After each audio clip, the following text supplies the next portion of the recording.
You're going to be saying things that are going to offend people. You're going to be making a fool of yourself. You're going to be saying things that you end up regretting, right? So you have no self-control.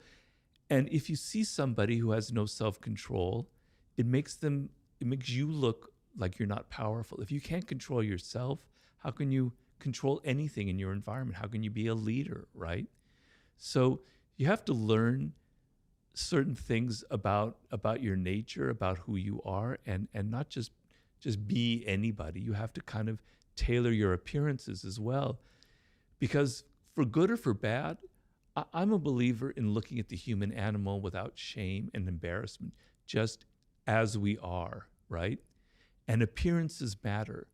It's the animal part of our nature. We judge people by how they appear, how they dress, their tone of voice, their body language, et cetera, et cetera.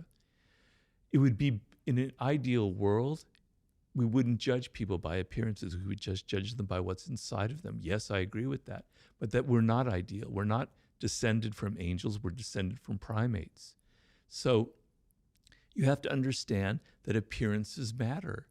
And this is part of the game. And so you have to control your appearances a little bit. You have to tailor it. You have to be a bit of actor in this world, on and on and on.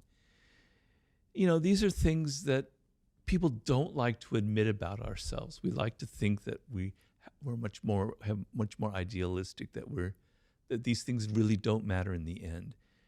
And I wish it were that way, but it's not. And so I'm a bit more of a realist when it comes to things like that.